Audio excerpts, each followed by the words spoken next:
một đó lỡ nơi so pe ở đó pi khai thì đấy tờ chơi bờ lòng bạn đồ bày nâng ngày thì đầm bày xây ha pi bom hay pram nặng hai bờ su tha nơi so pe ở đó pi khai dương tờ phơ mấy khăn đầm bày bàn tê lọ đầm bày ở để việc thay dương stream luôn đầm bày bờ lỏng á hai bờ su tha pay á nhưng chưa tha là tao khi đừng pay khăn ở broki mình ta này hai ở ngày ní nhom mau dậy pi ấy đi cua phơ nó cầm lòng pe pi khai rồi còn đo pi khai nắng sầm lập stream từ bờ lòng bạn đục đang sọc phiếp đang lục hạt xem đẹp đa sầm khăn bị xét sầm lập thế nào chia sẻ chúng đi xuống cả đôi chỉ xuống đây nào ở ngày ní dương mau dậy đã tôn nâng thiệp khá khá sầm lập pi khai một bạn đục thiệp đi mũi cơ dương trâu bộ mổ lùm hạt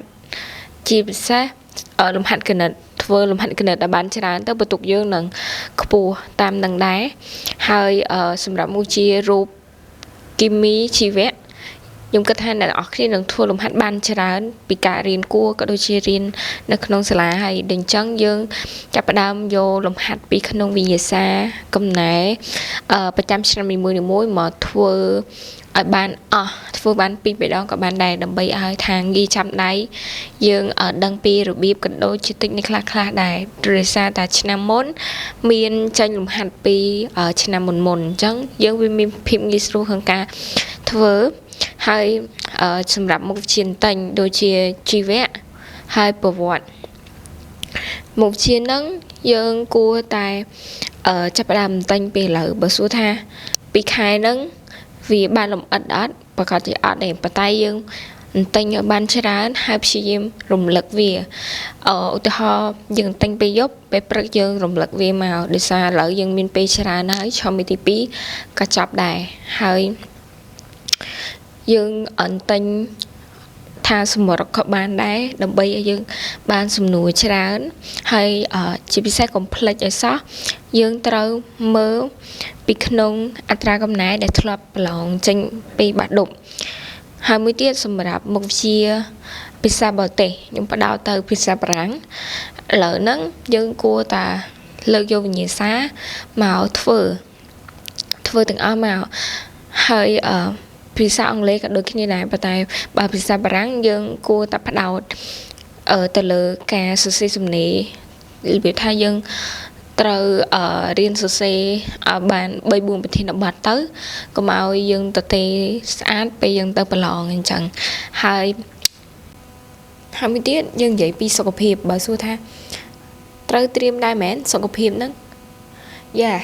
សុខភាពគឺសំខាន់បំផុតបើយើងចេះទាំងអស់ហើយយើងឈឺនៅកំឡុងពេលមួយអាទិត្យមុនប្រឡងឬក៏ថាមួយខែមុនប្រឡងចុះហ្នឹងគឺវាប៉ះពាល់ខ្លាំងមែនតើហើយមួយទៀតបើសិនតែឈឺភ្លាមនៅកំឡុងពេលប្រឡងទៀតគឺយើងsee you ឆ្នាំក្រោយហើយបើយើងត្រូវត្រៀមមិនគឺ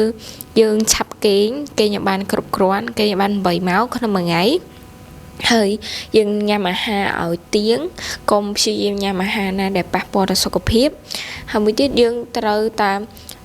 ព្យាយាមឲ្យញ៉ាំទឹកឲ្យបានច្រើនយើងខ្លះរៀនផ្លេចញ៉ាំទឹកអីចឹងអញ្ចឹងវាខ្វះជាតិទឹកក្នុងរាងកាយអីដែរហើយមួយទៀតគឺឲ្យយើងកុំព្យាយាមគិតខ្លាំងពេករហូតដល់ថ្នាក់ខួរក្បាលបានសម្រាកអាហ្នឹងក៏បញ្ហាប្រឈមខ្លាំងដែរដូច្នេះយើងត្រូវតែថែរក្សាសុខភាពបានល្អព្រោះសុខភាពគឺជារឿងដែលសំខាន់នៅពេលដែលយើងប្រឡងបាក់ឌុបជាចុងក្រោយនេះដែរខ្ញុំសូមជូនពរឲ្យបងប្អូនទាំងអស់គ្នាប្រឡងជាប់ទាំងអស់គ្នាបាននិទេសល្អបាននិទេសដែលខ្លួនឯងពេញចិត្តហើយសូមកុំឲ្យភ័យនៅពេលប្រឡងអរគុណ